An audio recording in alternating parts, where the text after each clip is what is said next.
So this headline that you're seeing right now popped up on my news feed, how Helloween invented power metal with Keeper of the Seven Keys Parts 1 and 2.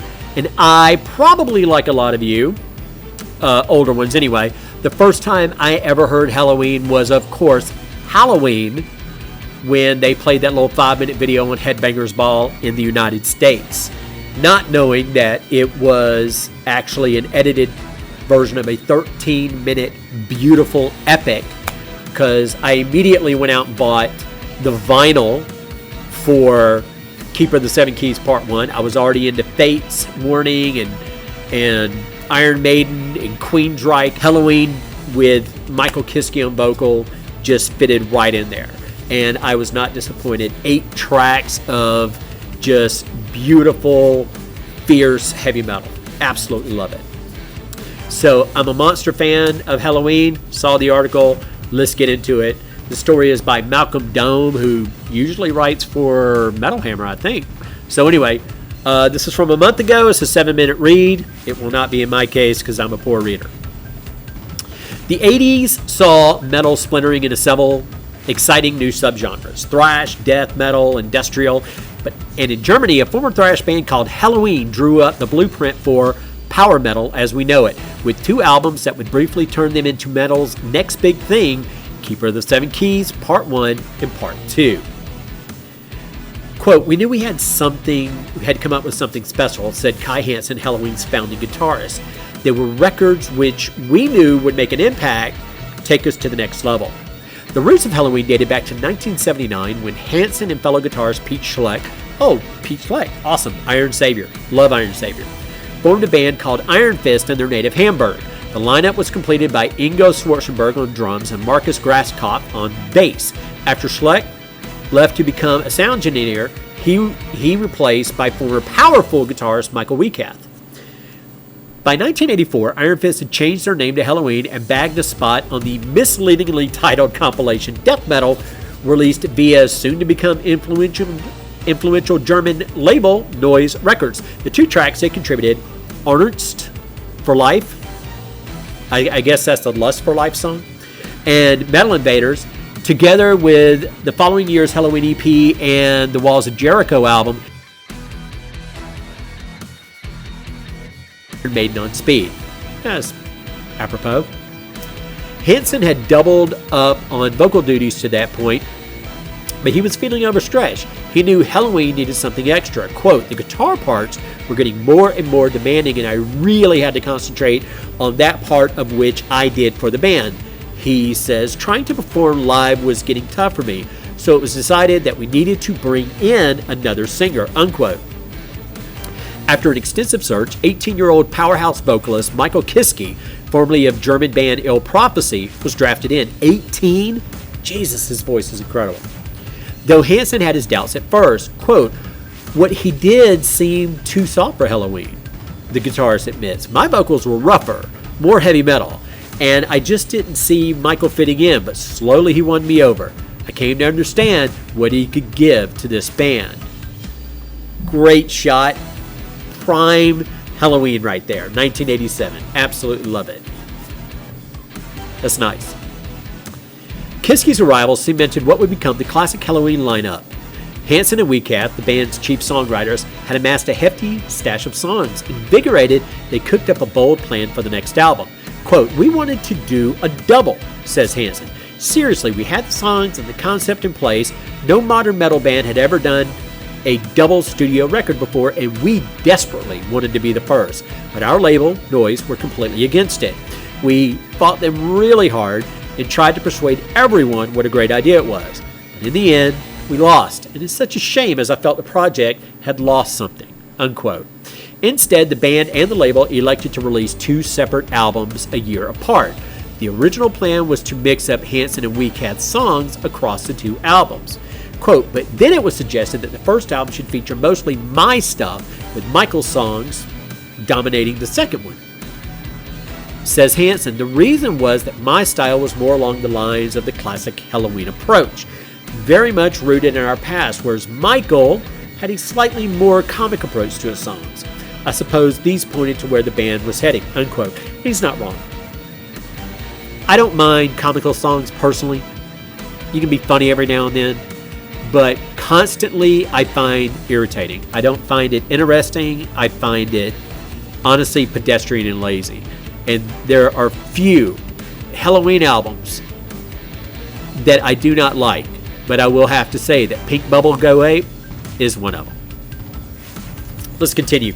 The new songs they had written pretty much jettisoned the thrash leanings of Walls of Jericho. Inspired by the likes of Queensryche, the band were aiming for something more ambitious and complex, embodied by the twin 13-minute epics of Helloween and Keeper of the Seven Keys, which ended up as the respective centerpieces of the Part 1 and Part 2 albums. Quote, "We were keen to make sure people realized there was a conceptual element to the albums," says Hansen. "It wasn't as if we'd come up with a story first and then tried to fit in all of the songs. We just noticed that some of the songs Michael and I had written separately, specifically Keeper of the Seven Keys and Helloween, had a reoccurring theme. It was one of good and evil, heaven and hell, God and the devil, and all battling it out. The Seven Keys were the way in which you could lock up the evil in the world." If the concept was a little cliche, the music was anything but. Such songs as I'm Alive, Future World, Eagle Fly Free, and I Want Out married the exhilarating energy of thrash to the grandiose power and epic melody of traditional metal. Both albums were recorded at Horror Sound Studios in Helloween's hometown of Hamburg, though their method was unusual. Quote, "We had two producers working with us, Tommy Newton and Tommy Hansen," explains Hansen. "I got on well with Newton, and Michael seemed to forge a natural alliance with Hansen. Newton and I had worked in the studio during the day. Michael got up around 10 p.m. and he worked throughout the night. So we effectively had two completely separate production teams on the records. But it turned out to be useful. Most of the songs in the first album were mine. So I took command of them and Michael just added touches here and there. The roles were reversed for the next one. The Hansen-led Keeper of the Seven Keys Part 1 was released in May 1987 to critical acclaim. Helloween were being held up as the band to lead metal into a new era. Part 2, featuring more of Michael Weikath's material, followed in August 1988 to equally rapturous reception. Quote, "It was obvious that with me writing the majority of the first record that the style would be more classical Helloween," says Hansen. "Michael had the bigger role in Part 2, so what we got was an album with lots of overdubs and keyboards. It was very different. It's not that I don't feel there's a quality to the songs, but when you listen to Dr. Stein, well, it was just silly. Stein, Dr. Stein being the Weikath penned Frankenstein-inspired single. Still, the 1-2 of the Keeper albums had positioned Helloween as the heirs to Scorpions and Accept as the kings of German metal. Their ascent was rubber-stamped in August 1988 when they appeared on the bill at that year's Monsters of Rock Festival at Castle Donington. Castle Donington. I've always loved the name of that festival. It's great. Merciful Fate, King Diamond, Iron Maiden, Dio, Castle Donington. It just makes sense. Metallica played the Download Festival now. What? Anyway, alongside Guns N' Roses, Megadeth, David Lee Roth, Kiss, and the headliners, Iron Maiden. It was the biggest show they'd ever played. The official capacity was around 100,000, but estimates suggest that there were as many as 120,000 people there. Sadly, 2 fans were killed in the crush as the crowd surged during the GNR show early afternoon set. That's pretty cool right there. All right. Anyway, not the story, just the picture. The picture. Good Lord. Hansen himself enjoyed Helloween's Donington appearance. Quote, "It remains among the highlights of my career," unquote. But he wasn't happy with the band's trajectory, something compounded by a dispute with their label, Noise, over record and merchandise royalties. Quote, "Everything was being pushed forward too fast for my liking," he says. "I wanted to take things steadier, but the management and the record label wanted to speed ahead. We just finished a tour of America. I was exhausted, and they sent us straight to Japan. I got hepatitis, and at that point, I knew I'd had enough of the whole thing. I had to get out," unquote. The guitarist had made his feelings clear on the Keeper of the Seven Keys Part 2 track, I Want Out. Quote, "I want out to do things on my own," unquote, saying Michael Kiske, giving life to Hansen's discontent. Quote, "Yes, I did write it about my frustrations with the band. That is absolutely true," he says. "It was the only way I thought I could make my feelings known. I was becoming alienated and didn't much care for the direction Helloween were going in," unquote. Hansen made good on his promise. In January 1989, the guitarist quit Helloween. He would go on to form a new band, Gamma Ray, with his place and his former outfit taken by guitarist Roland Grapow. Helloween would continue on without him. The first post-Hanson album, 1991's Risible, Pink Bubbles Go Away,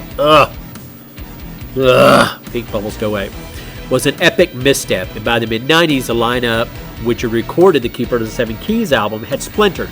Michael Kiske and drummer Ingo Schwarzenberg both left in 1993. Tragically, the latter committed suicide 2 years later after struggling with severe mental health issues. Michael Weikath and original bassist Marcus Grasskopf continued with the reconfigured lineup featuring singer Andy Darris. I'll have to say this about Andy Darris. It is a weird thing. I do not care for Andy Darris in Pink Cream 69, which is the band that he came from. He's good, but he was a perfect replacement in Helloween. Whatever he wasn't doing in PC 69, I don't know. Maybe it's just that the music didn't fit his voice as well. He's a good singer, but a unique singer. And they replaced him with David Redman, who was perfect for PC 69. I love Darris in Helloween. And interestingly enough, there is a series of videotapes that came out back in the 90s called Hard and Heavy, late 80s, early 90s. And one of the Hard and Heavy volumes has an interview with Helloween where they're in the United States touring for Keeper of the Seven Keys Part 2. And I want to say, if I remember right, that it was actually Michael Weikath who said he was praising a band called Pink Cream 69, which I hadn't heard at the time. This is the first time I'm hearing their name. And he says when they come to the United States, they are going to do really well. So that tells you, not that they were wanting Kiske to leave, but definitely with Weikath, I'm sure the first thing he said is, let's go ask Andy if he wants to join the band.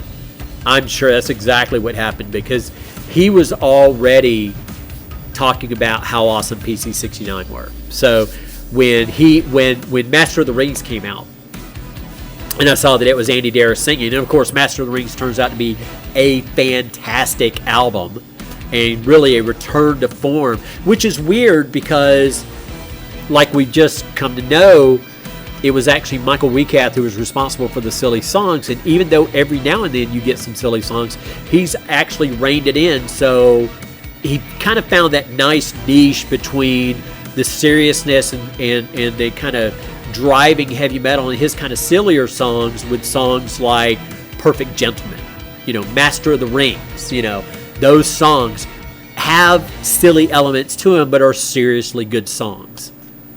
And a series of guitarists and drummers releasing a string of albums that, while decent, never matched the two Keeper records. One, 2005's Keeper of the Seven Keys, The Legacy, was intended as a sequel to the originals. Hanson plowed his own furrow with long-running Gamma Ray plus Iron Savior and Unisonic, the latter of which found him reuniting with ex-Helloween singer Michael Kiske. And I'll tell you, those Unisonic albums, they're not Helloween albums, but they are awesome albums.